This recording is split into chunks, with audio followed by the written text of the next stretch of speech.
50 days of mourning. On day 33, all the grief stops and becomes pure joy. The reason will leave you speechless.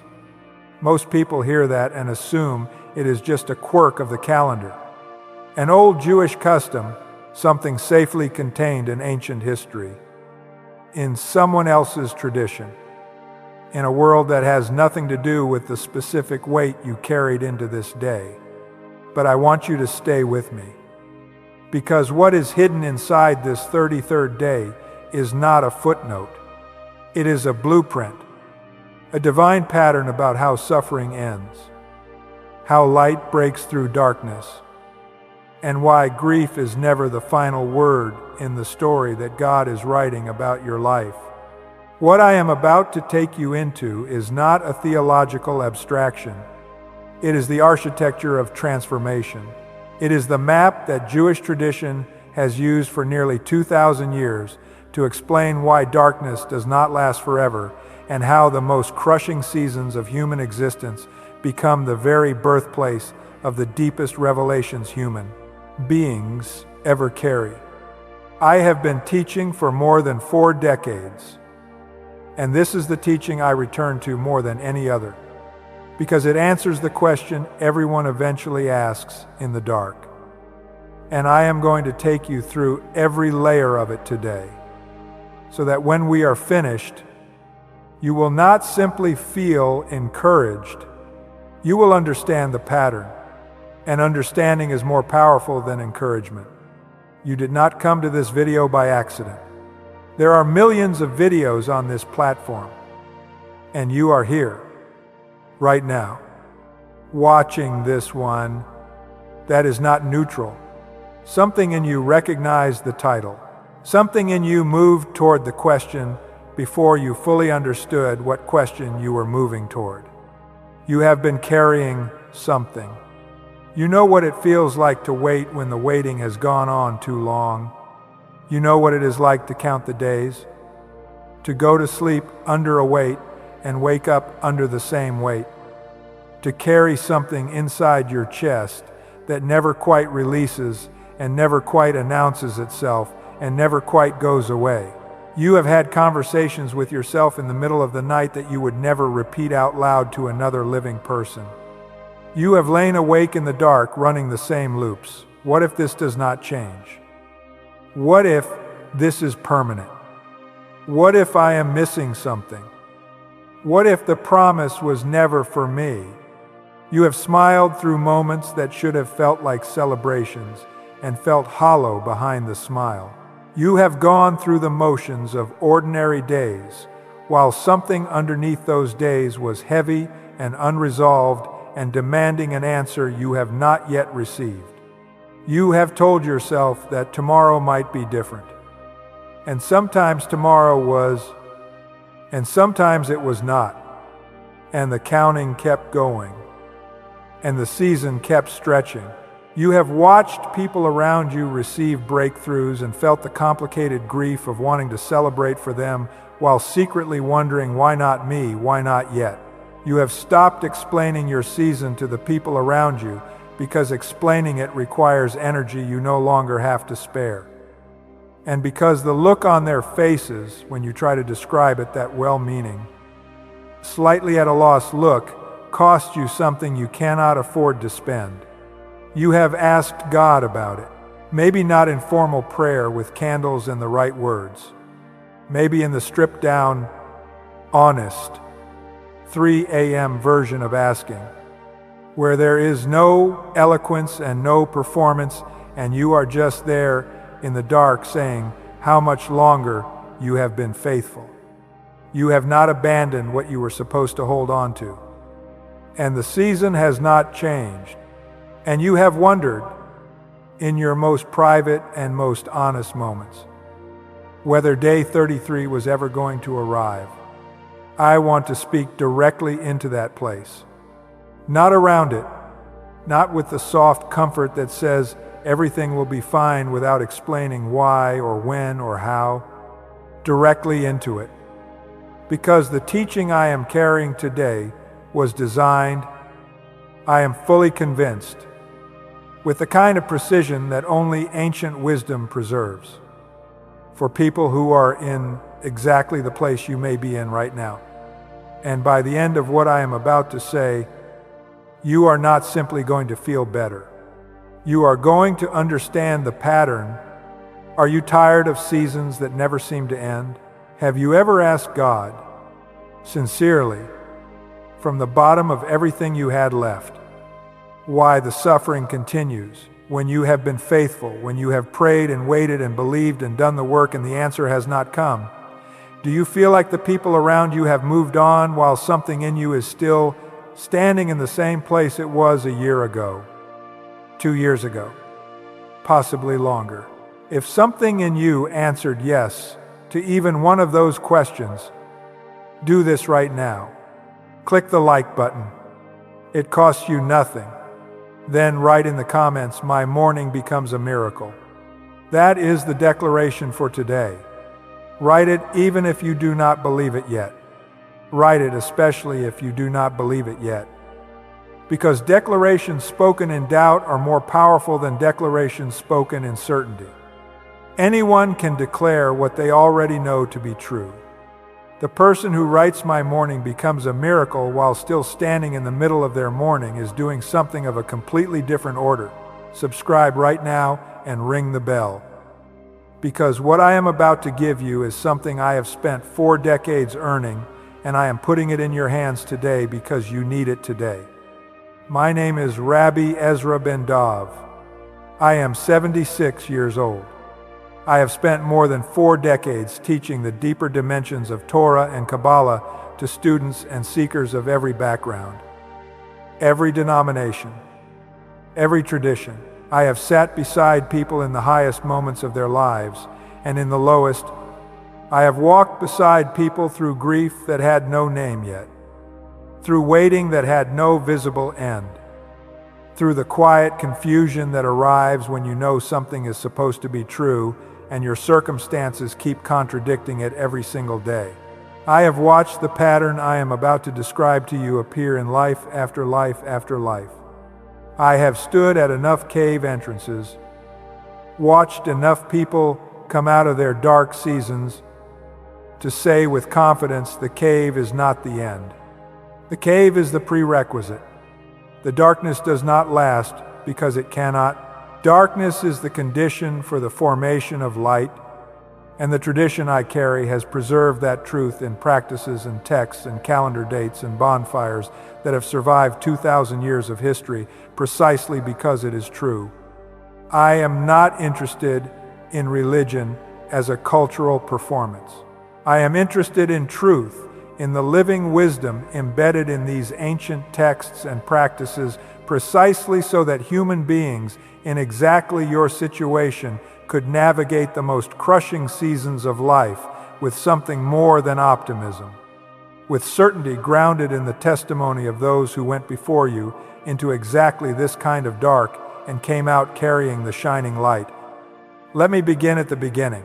The Torah, in the book of Leviticus, chapter 23, beginning at verse 15, gives a commandment that sounds almost administrative on its surface. It says, "You shall count for yourselves from the day after the day of rest, from the day you bring the Omer offering, 7 complete weeks shall there be." 7 complete weeks, 49 days, beginning from the 2nd day of Passover, ending the day before Shavuot. And at the end of those 49 days, the 50th day arrives Shavuot, the day when, according to the entire rabbinic tradition, the Torah itself was given at Mount Sinai, and the covenant between God and Israel was sealed. In the ancient world, during the time of the temple in Jerusalem, this counting was paired with an agricultural offering, an Omer, a unit of grain measurement, a sheaf of barley. The first fruits of the spring harvest was brought to the temple on the 2nd day of Passover, given to God before the people touched any of the new grain for themselves. And from that moment, for Neophira evenings. After nightfall, a blessing was recited, and the count was declared aloud. Today is 1 day of the Omer. Today is 2 days. Today is 1 week and 2 days. The counting proceeded upward, not downward, building toward the 50th day. Each evening's count was an addition to what had been accumulated, not a subtraction from what remained. Counting up, not down. When you count down, you are measuring the distance between yourself and an ending. When you count up, you are measuring the substance of what has already been built. The Omer counts up. That is a teaching before the teaching begins. Now the question, why count at all? The answer the sages give is not about agriculture. It is about the interior life of a people who have been through bondage and face a question that liberation alone cannot answer. What do you do with freedom once you have it? The Israelites who walked out of Egypt on the night of Passover did not walk out as free people in their souls. They walked out as people who had been physically released, but who carried every imprint of slavery in their interior lives. The way a person thinks after generations of oppression does not change in a single night.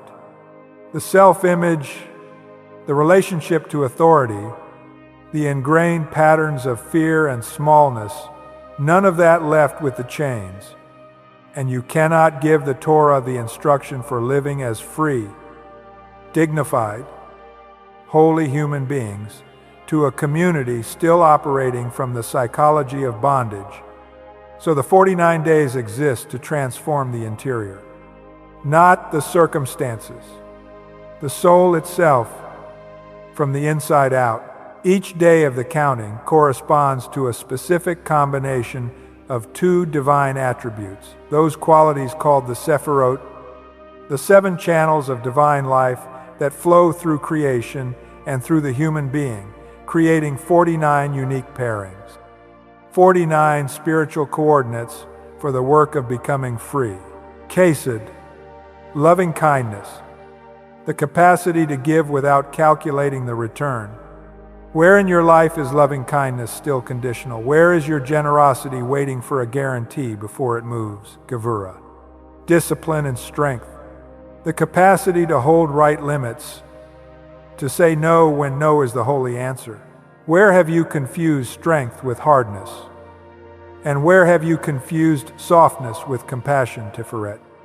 Beauty and harmony, the integration of loving kindness and discipline into something balanced and true.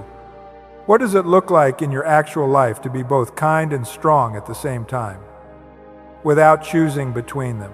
Netzach, endurance, the quality in the human soul that does not quit when the conditions demand quitting. This is the week that speaks most directly to the person who has been in the cave a long time. Netzach asks not whether you can endure, you already are, but what the endurance is building in you. Because endurance that is building something is preparation. Hod, humility and splendor. True humility is not diminishment. It is the condition for authentic radiance. The splendor of someone who has stopped asserting themselves over everything and has allowed the divine light to move through without interference. Where is your ego, the obstacle between you and the light that wants to move through you, Yesod? Connection and foundation. The capacity to link one generation to the next, one person to another, the ordinary to the sacred, even in your cave, even in your dark season. You are transmitting something. What is it, Malkuth? Sovereignty and presence. The capacity to be fully here, fully yourself, fully rooted in your dignity as a being made in the image of the divine, present in this day, in this moment, in this cave if necessary. Are you here? 7 attributes, 7 weeks, 49 combinations. This is not a reading list. This is a curriculum, and it has one aim: to make you capable of receiving what God wants to give you on the 50th day. Now I want you to apply these 7 qualities, not as ancient categories, but as mirrors for your present life. Because the tradition did not design this curriculum for the Israelites in the desert and no one else, it designed it for every person in every generation who finds themselves between a Passover and a Shavuot, between the moment of liberation and the moment of revelation, needing to know what to do with the days in between. You have had your own Passover moments. The moments when something ended, when a chain broke, when you got out of something that was holding you. Maybe it was a relationship, maybe it was a job, maybe it was a pattern of thinking you finally recognized and stepped back from. Whatever it was, there was a crossing, a before and an after. And after the crossing, you found yourself in the wilderness between, free from what came before, not yet arrived at what comes next, counting days, without knowing what the counting is building toward. The Omer tells you you are between your Passover and your Shavuot, and the 49 days are not dead time. They are curriculum. Every day in the wilderness is a day you can work on Hesed, on how generously and unconditionally you are giving your energy and your presence to the people and the purposes around you. Every day is a day you can examine Gevurah. Are you holding the right limits? Or have you either collapsed into whatever comes at you or hardened into someone who cannot be reached? Every day is a day for Tiferet, for beauty, for asking whether your life has the quality of something that is integrated rather than fragmented. The 49 days are not a waiting room. They are a workshop. And the people who emerge from the wilderness ready to receive the Torah on the 50th day are the people who worked the workshop rather than merely surviving it. The people who took the curriculum seriously, even when the conditions made serious engagement difficult. You are in the wilderness. The question the Omer is asking you is not when will the 50th day come. The question is, what are you becoming in the days between? But here is what most teachers rush past, and what I need you to sit with before we go any further. The Omer period is not joyful. It is a period of mourning, real mourning, historically grounded, communally observed, structurally maintained mourning that shapes how people live for 7 weeks every year. No weddings, no live music, no haircuts, not as a vague ceremonial nod to the past, as the keeping of genuine grief that the tradition insists on passing down because some losses are too important to allow the calendar to quietly erase. The Talmud, in Tractate Yevamot, chapter 62, verse 2, records what happened during the counting of the Omer in the generation of Rabbi Akiva. Rabbi Akiva is among the most beloved sages in all of Jewish history. A man who was illiterate until the age of 40, who became the teacher of teachers, who declared that the greatest principle of the entire Torah was the single verse from Leviticus, chapter 19, verse 18, love your neighbor as yourself. He had 24, 000 students, 24,000 men who had dedicated their lives to Torah study under his teaching. The future of Jewish learning concentrated in one extraordinary community. And during the counting of the Omer, a plague descended, not on the enemies of Israel, on Rabbi Akiva's own students. The plague moved through those 24,000 men during the very weeks of supposed spiritual refinement, during the very period dedicated to ascending through those 49 levels of interior transformation. Week after week, the future of the tradition dying in the very season dedicated to preparing them to receive it.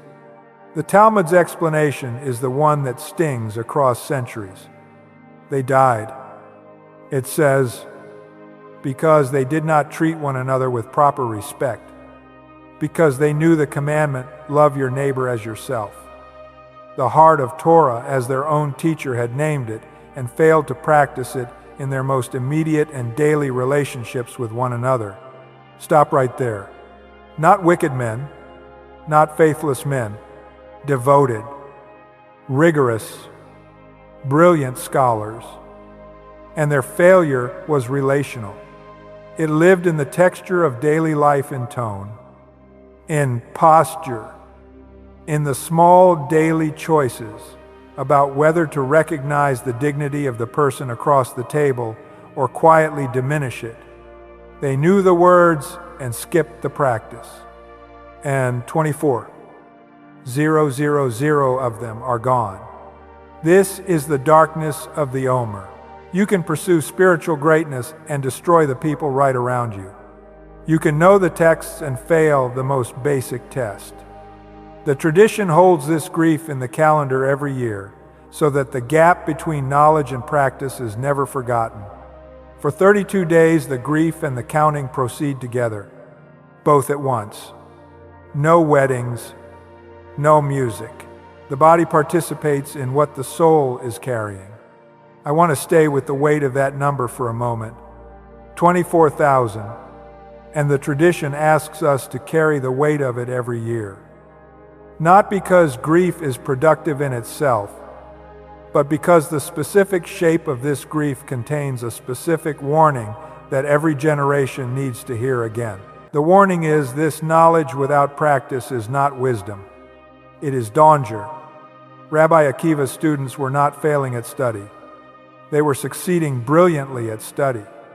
They were the most educated generation of Torah scholars in the Jewish world. And their failure was precisely in the gap between the excellence of their study and the poverty of their practice. They knew the commandment at the level of scholarship. They violated it at the level of daily life. And the tradition says that gap in people of that level and that calling is not a minor failing. It is a catastrophic one.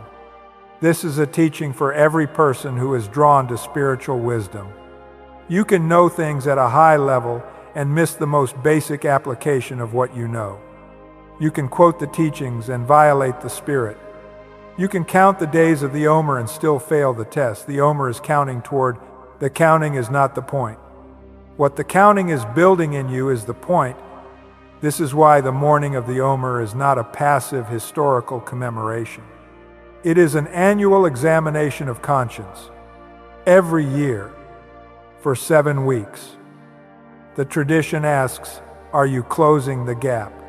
Are you living what you know? Are you honoring the divine image in the person right in front of you, not in the abstract? Not in the theology, but in the tone of your voice when you disagree with them, in the patience you extend when they frustrate you, in the generosity you practice when they do not earn it, because that is where the 24,000 failed. Not in the grand gestures, in the ordinary texture of daily life. This is also the question the dark season is asking you. Not just what you believe, what you practice, who you are when the circumstances are not easy. The cave is where that question gets answered at depth. Not because hardship is virtuous, but because hardship removes all the performances and leaves only what is actually true. And then day 33 arrives. Lag BaOmer, the lamed and the gimel, 30 and 3 equals 33. The 18th of the Hebrew month of Iyar, according to the early medieval rabbinic authorities known as the Rishonim, the plague that had been consuming Rabbi Akiva's students came to an end on this day. The dying stopped, and on day 33, the grief broke open. Weddings could be celebrated. Music could play. Hair could be cut. And in Israel, across every mountain and valley and neighborhood and rooftop, bonfires were lit, are still lit, every single year.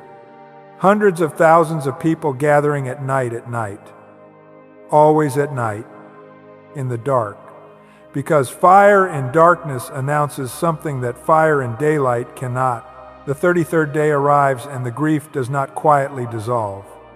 It erupts. It becomes fire. 32 days of mourning become one night of blazing celebration. The contrast is the message. Fire burns brightest where the darkness is deepest. The bonfires of Lag BaOmer are lit at night. In the dark, when fire is visible for miles, when fire is not a decoration but an announcement, something that was dark is now lit. Something that was grief is now fire. And the breaking 32 days of mourning, becoming a single night of blazing light, is the calendar itself teaching you what transformation looks like. The grief does not gradually fade. It breaks. And the breaking is the bonfire. But there is a second layer. And this is where the secret lives. Before I take you into the second layer, I want to give you something I rarely hear articulated clearly enough. Because the first layer, the plague ending on day 33, answers the question of when the mourning stops. But it does not fully answer the question of why the mourning was necessary in the first place. And the answer to that question is the most important thing I can give you today. The 24,000 students of Rabbi Akiva did not die simply because a plague happened to arrive during the Omer. The plague arrived as a consequence of something specific in them that had not yet been addressed. The darkness that arrived in the Omer season was directly proportional to the gap that existed in those students between what they knew and what they practiced. The suffering was not random. It was the pressure of a truth demanding to be lived. Now, extend that logic carefully, not to blame, but to understand. If the darkness in our own lives is related to something being formed in us, some gap between who we are and who we are being called to become, then the darkness is not punishment. It is the pressure of formation. It is the sensation of the clay being worked. And the amount of pressure corresponds to the depth of what is being formed. You do not feel the pressure if you are making a teacup. You feel it if you are making something that needs to be strong enough to carry weight. Rashbi did not spend 13 years in a cave because God was punishing him. He spent 13 years in a cave because 13 years was what it took to produce the Zohar. The formation required the pressure. The shining light required the absolute stripping away of the comfortable world, the absolute descent into what was most true and most deep. The cave was the kiln, and Rashbi was the vessel being formed for something that required that specific quality and temperature of fire. This is what I want you to consider about your own dark season. Not why is this happening to me, but what is being formed in me that requires this specific pressure, this specific duration, this specific quality of darkness. Because the tradition is telling you in the story of the 24 ling, in the story of Rashbi, in the pattern of the 49 days, in the arithmetic of day 33, that the darkness is not arbitrary. It is precise. It is the exact darkness required to produce the exact revelation that is coming through you. And then there is another witness to this pattern that I want to give you. Because wisdom, this important, is never testified to only once. Think about Joseph, sold by his own brothers into slavery, taken into Egypt in chains, falsely accused and thrown into prison, a pit of a different kind. If you had seen Joseph in that prison, you would not have predicted the Pharaoh's throne. You would not have predicted that the man in chains would one day say to the brothers who had betrayed him, "You intended to harm me, but God intended it for good." That sentence could only have been said by a man who had been in the pit, who had counted enough days in the dark to see the pattern from the other side. Think about David, the greatest king of Israel, before the throne. Years of running, years hiding in caves, literal caves, in the mountains of Judea, from the murderous jealousy of Saul. The Psalms that moved people to tears thousands of years later were written from inside those caves. Psalm 57 opens with the words, "Be gracious to me, O God, be gracious to me. For in you my soul takes refuge. In the shadow of your wings I will take refuge, till the storms of destruction pass by." That verse was written from a cave. The most enduring songs of the human soul were written from caves, not from palaces. The pattern is not coincidence. The pattern is the testimony of how divine preparation works. The cave is not the absence of God. The cave is where God is most actively working. In the place where the noise has been stripped away and the formation can happen in the silence. And the number of days you have spent in yours is not a measure of your suffering. It is a measure of what is being prepared. Rabbi Shimon bar Yochai, known by his acronym Rashbi, a 2nd century Talmudic sage, a student of Rabbi Akiva, one of the small handful who survived when the 24 Nula fell. When the plague ended and Rabbi Akiva began again with almost nothing, Rashbi was among his new students. The man who would become the carrier of the deepest mystical wisdom in Jewish history was forged in the aftermath of catastrophe. He was assembled from what remained after the greatest loss the rabbinic world had experienced. And then his own catastrophe arrived. The Talmud in Tractate Shabbat, chapter 33, tells us the story. Rashbi made a critical remark about the Roman occupiers of the land of Israel that was overheard and reported. A death sentence was decreed. He fled with his son Rabbi Elazar into a cave in the Galilee. God sent miracles, a carob tree at the entrance for food, a spring of water for drink. And Rabbi Shimon and his son buried themselves in sand up to their necks each day to spare their clothing from wearing out. And they studied Torah every day for 12 years. Then, when they emerged, and the intensity of their spiritual fire scorched everything they looked at, a heavenly voice sent them back for 12 more months, 13 years total. In the cave, when they finally emerged the second time, Rashbi saw an old man running home before Shabbat, carrying 2 bundles of myrtle branches. He asked why 2. The man answered, 1 for the commandment to remember the Sabbath, from Exodus chapter 20, and 1 for the commandment to observe the Sabbath, from Deuteronomy chapter 5.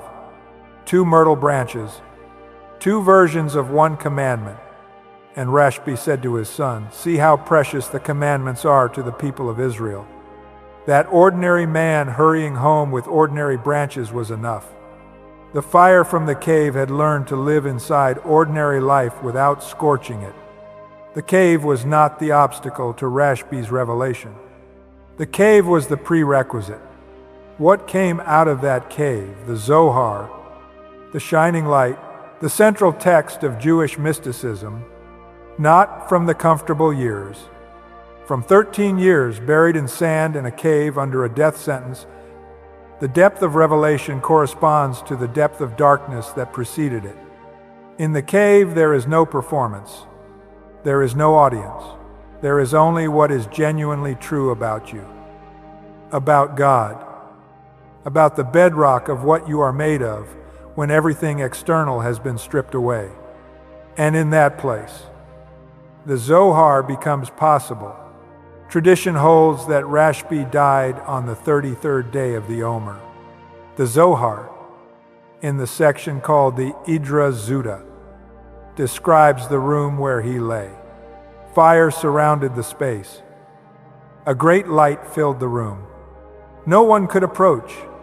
On that final day, Rashbi revealed the deepest teachings he had been carrying, the innermost secrets given in fullness on the day of his passing. He had called it Yom Simchato, the day of his happiness. And so bonfires burn every year at his tomb in Meron in the Galilee. in the dark, at night, visibly, for miles. 2 reasons for the bonfire on the same day. The day the plague stopped, the day Rashbi's light entered the world in fullness. 2 reasons. 1 fire, because they are the same truth. When mourning ends, revelation arrives. The ending of the grief and the arrival of the light are one event. I want to give you one more layer about fire itself before we go to the practice. Because the bonfire of Lag BaOmer is not just a symbol, it is a teaching about the nature of transformation. Fire is the only element that transforms what it touches at the level of its substance. Water cleans things. Earth holds things. Air moves things. But fire transforms things. What goes into fire does not come out the same. It is changed at its core. The wood becomes light and heat. The ore becomes refined metal. The clay becomes ceramic. Fire does not merely affect the surface. It transforms the interior. This is what the cave does. This is what the dark season does. When it is inhabited with intention rather than simply endured, it does not merely inconvenience you. It transforms you at the level of your substance. The person who comes out of the cave is not the same person who went in. Wearing different circumstances, the substance has been changed. The interior has been refined.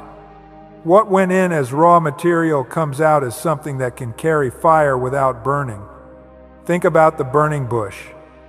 When Moses encountered it in the wilderness, in Exodus chapter 3, the text says that the bush was burning but was not consumed, on fire without being destroyed. This is the image of the person who has been through the cave and has come out as light, still intact, still themselves, but on fire, burning with what the cave produced in them, visible from every direction, not consumed by the fire but constituted by it. That is, Rashbi coming out of the cave carrying the Zohar. That is what is being produced in you. And the bonfire on every hillside on Lag BaOmer is the tradition saying, year after year, in the most visible possible way, what comes out of the cave is fire, not ash, not residue, fire. The darkness did not win. The cave did not end the story. On day 33, what the cave produced came out as light. Now let me bring all of this into your life. First, name your cave.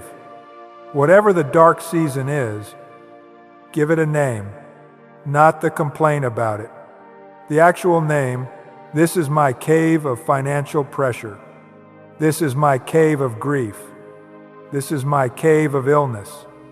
This is my cave of waiting where I expected God to speak and have not yet heard. Name it without flinching. Rashbi did not pretend the cave was a study hall.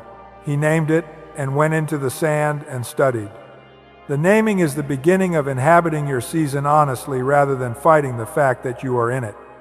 Second, ask what the cave contains, not what you want removed. What it contains that is available nowhere else. What is being formed in you by this specific darkness that no comfortable season could have produced? The cave is the kiln.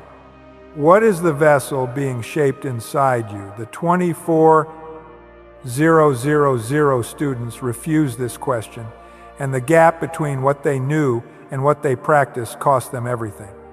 Do not make that mistake. Third, count up, not down. Do not count the days remaining until your suffering ends. Count the days you have already moved through. Each day of your dark season that you have lived and kept going is a day of preparation completed. Rashbi could not skip year 7 to reach year 8 faster.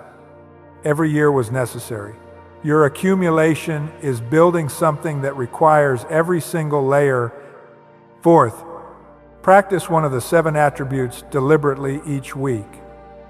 In the specific conditions of your cave, not reading about loving kindness, practicing it today toward the specific people in your actual life while you are in pain. The Omer is a practice curriculum, not a reading list. Fifth, watch for the announcement at the entrance. Elijah came to the cave's mouth and announced the decree has changed. The season is over. The signal that the dark season was ending did not arise from inside Rashbi as a feeling of readiness. It was announced from outside, in a form he could not have predicted. Pay close attention to the small announcements in your life. They frequently carry the news that the decree has changed and the cave is opening. And now I want to speak directly. Past the teaching, past the history, directly into the room where you are right now. Someone watching this today has been counting for longer than anyone around them knows. You stopped telling people the full truth of it because the telling became its own exhaustion.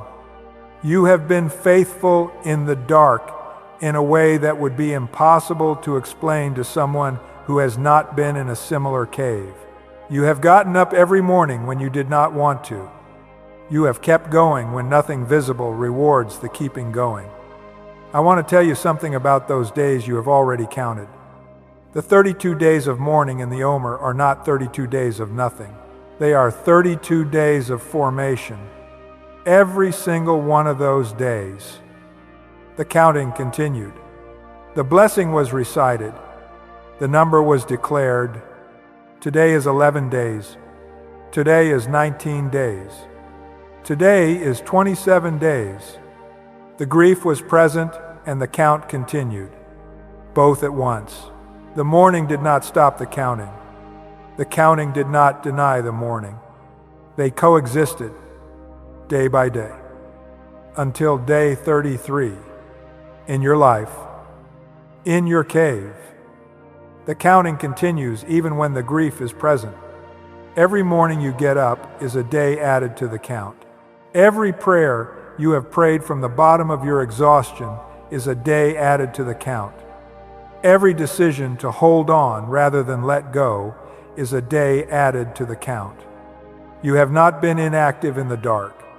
You have been accumulating, and the accumulation counts, not toward a judgment, toward the specific formation that your specific light requires. The day the morning breaks open is also the day the revelation arrives. Not in sequence. Simultaneously, the same moment the grief cracks is the moment the light comes through the crack. And the fire that appears on the other side is proportional to the depth of the darkness that preceded it. The bonfires of Lag BaOmer are lit at night because fire in darkness is visible for miles. Your breakthrough, when it arrives, will be proportional to the depth of your cave. The fire will be visible. People in their own caves will see it and move toward it because they need to know that someone came out of theirs carrying light.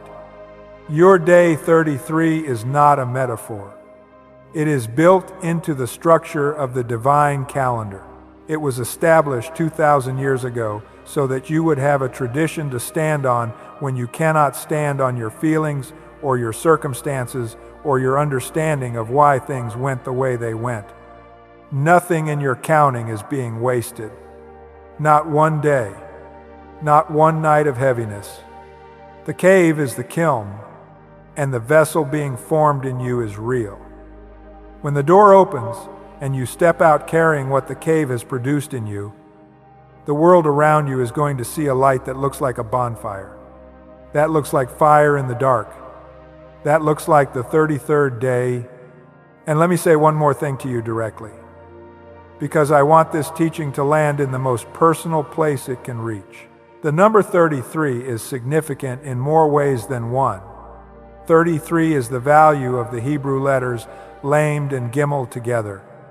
But it is also the number that falls exactly in the middle of the journey from 1 to 49, close enough to the end to make the end feel possible.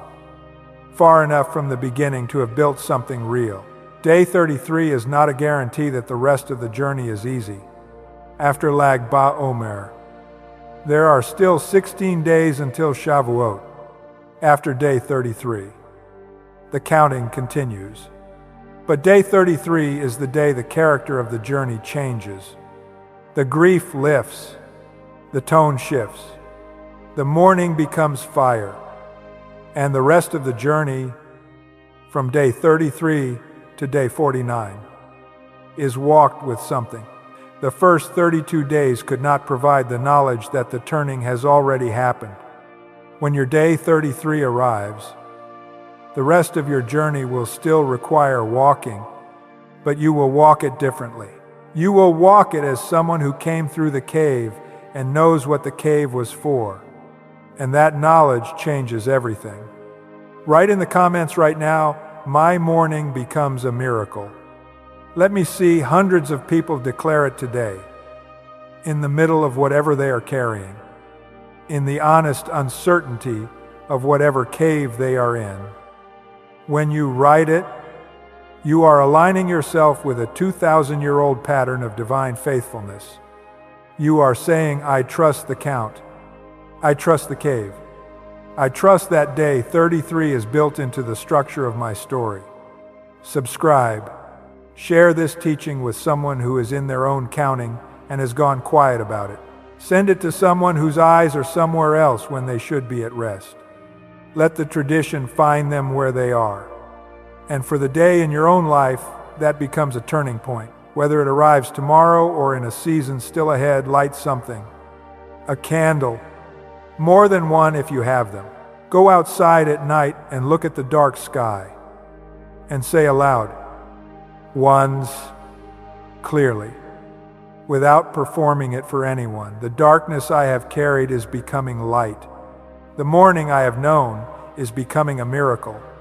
From this day I count upward. Then be still.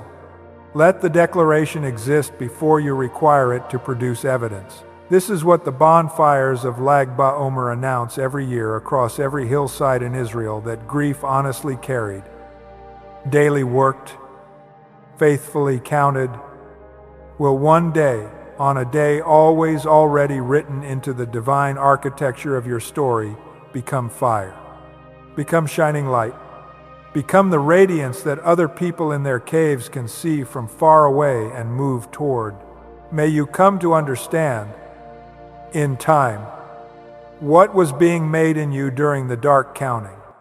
May you live to see your Lag BaOmer, the day the grief breaks open into joy, the day the cave becomes the birthplace of your shining light. May the wisdom you earned in the darkness become a light that others in their caves can move toward. May you discover that the darkness was not the end of your story, but the beginning of the chapter that makes every other chapter make sense. And may your day 33 arrive sooner than you think, carrying more than you dared to ask for, burning with a fire that astonishes even you. Rashbi's light has not gone out in 18 centuries. Neither will yours. The tradition says that on Lag BaOmer, at the tomb of Rabbi Shimon bar Yochai in Meron, the lighting of the bonfire is one of the most electrically charged moments in the entire Jewish calendar. Hundreds of thousands of people standing in the dark, waiting for the fire. And when it comes, the dark hillside becomes day. You can see the fire from the valleys below. You can see it from miles away. The fire was always going to come. The dark hillside was always going to become day. The waiting was not meaningless. The waiting was the darkness that made the fire visible as fire. Your waiting is not meaningless. Your dark season is not empty time. It is the darkness that is going to make your fire visible as fire. Not barely visible, unmistakably visible. Visible from miles away. Visible to the people in their own caves who need to see that someone came out of theirs. You are going to be that someone. You already are that someone. In the making. Go and count upward.